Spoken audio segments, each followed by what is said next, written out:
Hello friends, मेरा नाम है आलोक कुमार होता and welcome to my YouTube channel the Kavya लोक।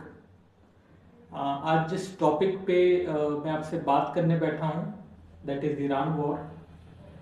ईरान वॉर फरवरी के लास्ट में शुरू हुआ था और एज वी ऑल नो कि पिछले तकरीबन 20 दिनों से ज़्यादा से ये ऑनगोइंग है।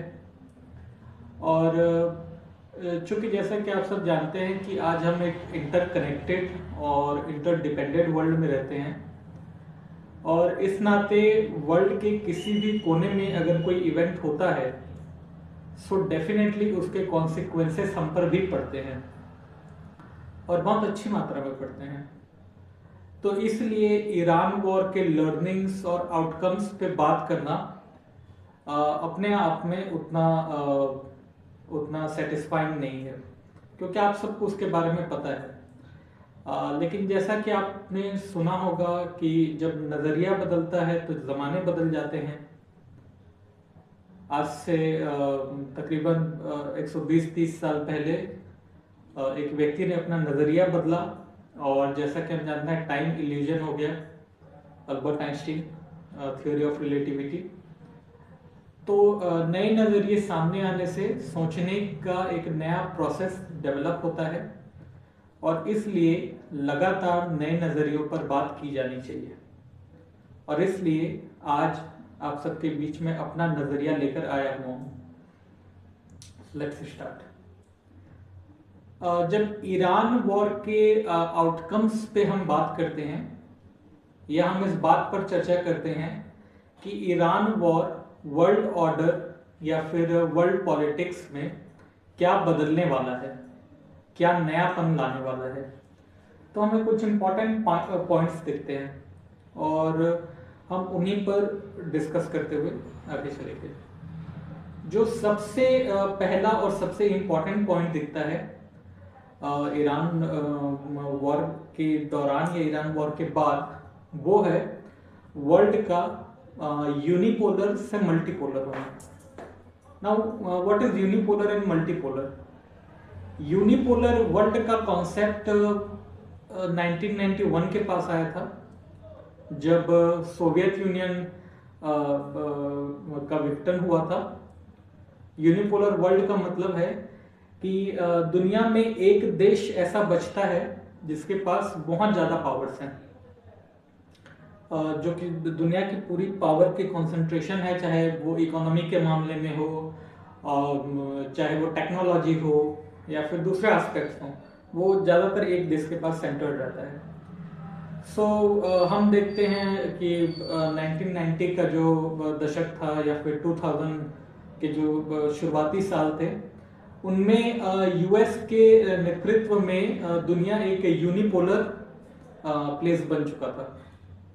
बट अभी जैसे हम ईरान वॉर में देख रहे हैं, आप सबको जैसे पता होगा स्ट्रेट ऑफ हॉर्मुज एक बहुत ही इंपॉर्टेंट जगह है।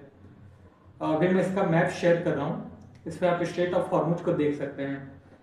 स्ट्रेट ऑफ हॉर्मुज एक बहुत सकरा सा जगह है, बमुश्किल 30 से 50 किलोमीटर के आसपास चौड़ाई है इसकी।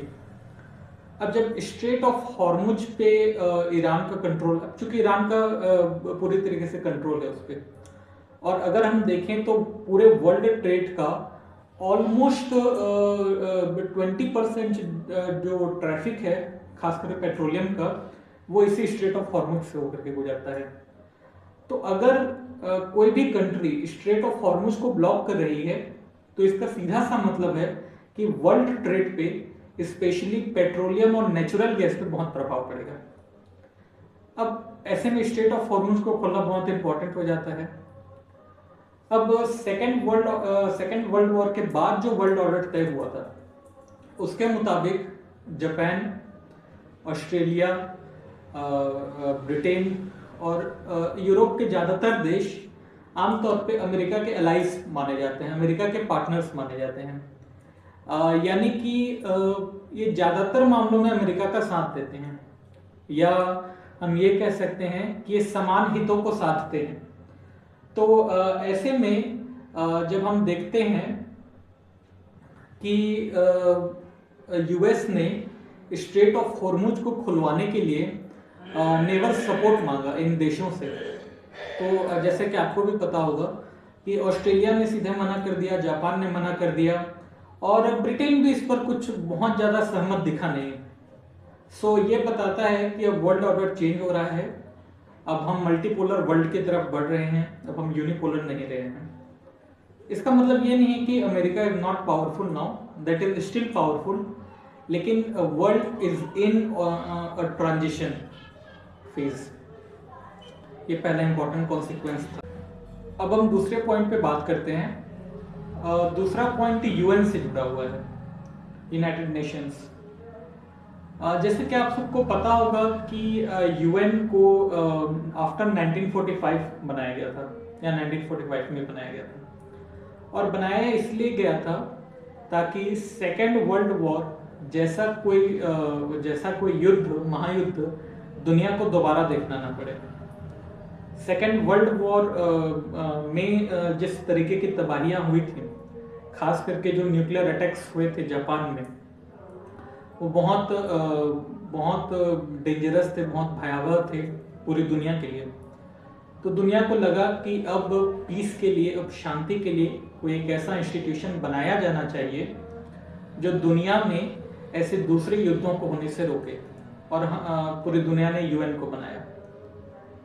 अब आज का जो सिनारियो है उसको जब हम देखते हैं, जैसे अभी हम देखते हैं कि सॉवरेनिटी के पूरे कॉन्सेप्ट को बाईपास करते हुए यूएस ने वेनेजुएला पे हमला किया, और अभी हम जैसा देख रहे हैं कि अमेरिका और इजराइल ने मिल करके ईरान पे हमला किया। तो ये सब दिखा रहा है कि UN is now not powerful. Actually शायद वो कभी था ही नहीं, और आज जो उसकी बची कुची ताकत है वो भी शायद खत्म हो चुकी है। तो अब अगर यूएन के बारे में देखा जाए तो वो एक बिना दांतों वाला बूढ़ा शेर जैसा दिखता है, जिसकी पूंछ खींच के कोई भी देश भाग जाता है और वो उसको पकड़ नहीं पाता, कुछ कर नहीं पाता। तो अब ईरान वॉर इसके बारे में क्या आउटकम देता है, ईरान वॉर क्या सिखाता है इस बारे में? तो अब या तो दो चीजें हो सकती हैं। पहला ये हो सकता है कि अब हम एक पावरफुल यूएन की तरफ बढ़ें, एक ऐसा यूएन 2.0 को बनाया जाए कि वो पावरफुल हो, और विश्व में लगातार जो युद्ध हो रहे हैं जगह जगह पे, चाहे वो गाजा पट्टी में हो रहा हो, चाहे रूस यूक्रेन हो, या जो दूसरे जैसे ईरान है, और या दूसरी जगहों पे जो हो रहे हों, उनको रोका जा सके। या फिर दूसरा एक पॉइंट ये हो सकता है कि अब हम एक नए इंस्टीट्यूशन की ओर बढ़ें जो एक्चुअली ग्राउंड पे काम कर सके, जो केवल एक नाम का कागजी शेर बन के ना रह जाए। इन दो इंपॉर्टेंट पॉइंट्स के बाद एक तीसरा पॉइंट जिससे कि आज हम सब दो चार हो रहे हैं, that is the gas crisis and energy का क्या फ्यूचर होगा। ये जैसे गैस क्राइसिस एक ऐसा पॉइंट है कि वो हम सब की लाइफ में अभी बिखरा हुआ है, आप सबको पता होगा। अभी गांव में हालात ये हैं, मतलब ग्रामीण क्षेत्रों में, रूरल एरियाज में, कि गैस सिलेंडर की बुकिंग करवाने के ऑलमोस्ट 50 डेज बाद वो डिलीवर हो रहा है, उसके बाद वो अवेलेबल हो रहा है। शहरों में यही तकरीबन 25 दिन का टाइम चल रहा है। तो और ऐसे में एक आम फैमिली है 6-7 लोगों की, तो वहाँ तकरीबन 20-25 दिन के आसपास गैस चलता है। तो ऐसे में ये एक बहुत ज़्यादा एक भयावह स्थिति बन रही है, कठिन स्थिति बन रही है। पेट्रोलियम के केस में अभी इंडिया में प्रॉब्लम उतना ज़्यादा दिख नहीं रहा है, बट अभी जैसे गुजरात के कुछ हिस्सों में र्यूमर्स फैले थे, तो वहाँ बहुत लंबी कतारें लगी थी पेट्रोल पंप्स पे। तो ऐसी बातों से बचने की ज़रूरत है, वरना पेट्रोल पे इतना ज़्यादा कुछ लोड दिख नहीं रहा है, लेकिन फिर भी उसके बारे में भी बहुत ज़्यादा अवेयर रहने की ज़रूरत है अभी। तो ऐसे में किया जा सकता है, क्या करना चाहिए गवर्नमेंट ऑफ इंडिया को? वहाँ एक्सपर्ट्स हैं, बट जो हम सोच सकते हैं वो ये करना चाहिए कि अपना जो पेट्रोलियम का जो बास्केट है उसको डाइवर्सिफाई करना चाहिए। अभी जैसे प्राइम मिनिस्टर जब पार्लियामेंट में एड्रेस कर रहे थे तो उन्होंने भी कहा कि हमने अब 27 की जगह 41 कंट्रीज से पेट्रोलियम मंगाना शुरू कर दिया है, तो यही होना भी चाहिए। और जैसे नेचुरल गैस के बारे में है, सो अब हमें नए प्लेयर्स खोजने चाहिए, लाइक ऑस्ट्रेलिया या फिर अफ्रीका। अफ्रीका एक इम्पॉर्टेंट उभरता हुआ देश है, उभरता हुआ जगह है इस बारे में। अर्जेंटीना वगैरह को भी देखा जा सकता है, तो इन पे डिपेंडेंट होना चाहिए। और दूसरा बात है कि एनर्जी का फ्यूचर क्या होना चाहिए। सो एनर्जी के फ्यूचर पे जब हम बात करते हैं तो एक बात डेफिनेटली निकल के सामने आती है कि अब हमको रिन्यूएबल एनर्जी की तरफ बढ़ना ही पड़ेगा। अब वो एक चॉइस नहीं है, वो मजबूरी बन चुकी है। और इंडिया इस मामले में काफ़ी अच्छा कर ही रहा है। जैसा कि COP26 में हमने एक प्लेज लिया था, हमने एक संकल्प लिया था कि बाय 2030 हम अपनी टोटल जो एनर्जी कंजम्पशन है उसका तकरीबन 50% रिन्यूएबल एनर्जी से प्राप्त करेंगे। और अभी लास्ट मंथ या उससे पहले यानी कि जनवरी फरवरी की रिपोर्ट है कि इंडिया अपने टोटल एनर्जी प्रोडक्शन का ऑलमोस्ट 50%, 50 पॉइंट समथिंग है, वो हम रिन्यूएबल एनर्जी से ले रहे हैं। So it's a very good thing. India इस मामले में काफ़ी तेज़ी से आगे बढ़ रहा है।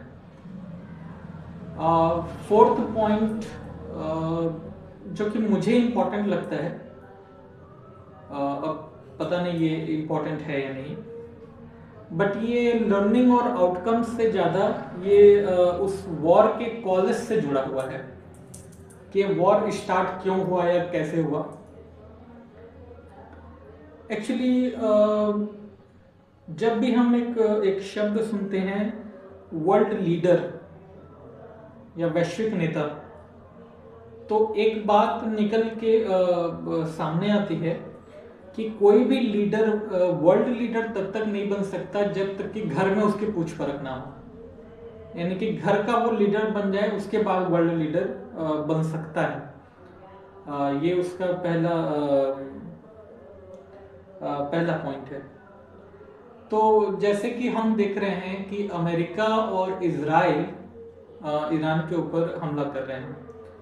इसकी ज़रूरत थी नहीं थी, ये सब बात की बातें हैं, इसके बारे में उतना क्लियरली जाना भी नहीं जा सकता और ये इम्पॉर्टेंट पॉइंट्स नहीं है। बट जो इम्पॉर्टेंट पॉइंट है दैट इज़ कि कहीं ना कहीं ये जो वॉर हो रहा है ये इन देशों की इंटरनल पॉलिटिक्स से ड्रिवन हो रहा है। How, let me explain. America और इजराइल दोनों जगहों पे अभी हम देख रहे हैं कि राइट विंग पावर में है। राइट विंग जब भी कहीं पावर में होता है तो ये उसका एक इम्पॉर्टेंट कैरेक्टर है कि वो नेशनलिस्ट जो विचार होता है, जो विचारधारा होती है, उसको हमेशा टॉप पे रखना चाहता है। जैसे कि हम देख रहे हैं यूएस में मेक अमेरिका ग्रेट अगेन जैसे जो कैंपेन्स हैं, या फिर हम इजराइल के बारे में बात करें तो इजराइल लेबनान वगैरह को लेके एक ग्रेटर इजराइल बनाना चाहता है। ये जो पॉइंट्स हैं ये बता रहे हैं कि इन देशों की सरकारों की महत्वाकांक्षाएं कितनी उच्च हैं। और कहीं ना कहीं जो ईरान वॉर जैसी जो बातें हैं ये इंटरनल पॉलिटिक्स से ड्रिवन हो रही हैं। मतलब मैं ये नहीं कह रहा कि internal politics is the only reason, मैं कह रहा हूँ internal politics is also a reason, और ये समझना चाहिए। ये बात बहुत जगहों पे दिख नहीं रही है बट ऐसा हो रहा है। लास्ट पॉइंट जो कि बहुत सारी वॉर की रिपोर्टिंग्स में छूट जाती हैं, इस पे ध्यान दिए जाने की ज़रूरत है। वो है इस लड़ाई को ह्यूमैनिटेरियन पॉइंट ऑफ व्यू से देखना, इस लड़ाई को मानवतावादी दृष्टिकोण से देखना। ये जो दृष्टिकोण है आम चर्चाओं से दूर रहता है। जो आम चर्चाएं होती हैं वो इस पर कभी केंद्रित नहीं पाई जाती हैं। और इस वजह से ये आम लोगों के जहन में भी नहीं आता। न्यूज़ चैनल से दिखाते हैं। जैसा कि अभी ईरान वॉर के बारे में एक छोटा सा एग्जांपल है। जैसे ईरान वॉर में if I am not wrong, Minab नाम के एक शहर में, ईरान के एक शहर में, एक प्राइमरी स्कूल में यूएस या इजराइल किसी के द्वारा एक बम गिराया जाता है और उस प्राइमरी स्कूल में 168 बच्चियां पढ़ रही थी, उनकी मौत हो जाती है। और इस पर जुम्मे 4 दिन चर्चा होती है और उसके बाद इस पर बात करना बंद कर दिया जाता है। क्योंकि मैं समझता हूँ कि missiles, top leaders, nuclear power, straight of Hormuz, ये सारी चीजें एक तरफ हैं और इंसानों का मरना एक तरफ है। मिनाब शहर में जो हमला हुआ उन बच्चियों पर, वो गलती से हुआ, वो जानबूझकर हुआ, वो इरादतन था, गैर इरादतन था, ये सारी बातें चर्चा का विषय है। इम्पोर्टेंट ये है कि बिना किसी गलती के वे बच्चियां मारी गई। और अब इसको वॉर क्राइम माना जाएगा नहीं जाएगा, ये भी दूर की चीजें हैं। वॉर क्राइम मानना भी इसको मुश्किल है, क्योंकि अभी तक तो ऐसे सिनारियोस दिख नहीं रहे इसको वॉर क्राइम माना जाएगा। एक बहुत फेमस राइटर रहे हैं, आप लोगों ने अगर नाम सुना होगा, कमलेश्वर। एक बुक है उनकी, कितने पाकिस्तान में वो लिखते हैं, मैं उनको कोट करना चाहता हूँ। वो लिखते हैं कि जब तक दूसरा जीवित रहता है पहला नहीं जीतता, मौत ही जय पराजय को तय करती है, सभी महायुद्धों की हार जीत यही तो है। सब इसी बात से तय हो रहा है कि हमने कितने मारे और उनके कितने मरे। और इस बात से किसी को मतलब नहीं है कि लोग मर रहे हैं, हम इन्वायरमेंट को नुकसान पहुंचा रहे हैं। बट मैं समझता हूँ कि आने वाली जनरेशन इस पे बात करेंगे, इंक्लूडिंग आवर जनरेशन। लास्ट में एक छोटी सी कविता से मैं अपनी बात खत्म करना चाहूँगा। अगर आपको इसे सुन के आप थोड़ा सा भी सोच पाते हैं तो मुझे खुशी होगी। कविता कुछ ऐसी है कि किसी को फर्क नहीं पड़ता कि धमाकों के बीच डरी हुई वो बिल्ली कैसी होगी जिसे उसके मालिक ने छोड़ दिया। किसी को फर्क नहीं पड़ता कि जले हुए चेहरों और अधजली किताबों को साथ लिए मलबे के नीचे दबे बच्चों के हाथ उनके घर कब पहुंचेंगे। किसी को फर्क नहीं पड़ता कि तेज आवाजों और धुएं से डरे और सहमे हुए पक्षी कहां जाएंगे। और किसी को फर्क नहीं पड़ता कि शांति के इन प्रयासों से कैसे बचा जाए। और जिन्हें फर्क पड़ता है उनका ताकत से कोई वास्ता नहीं है। आप मुझे कमेंट करके बताइए कि इस वीडियो का कौन सा हिस्सा आपको अच्छा लगा और किन पॉइंट्स पर आप डिटेल वीडियो चाहेंगे। ये वीडियो देखने के लिए बहुत बहुत धन्यवाद।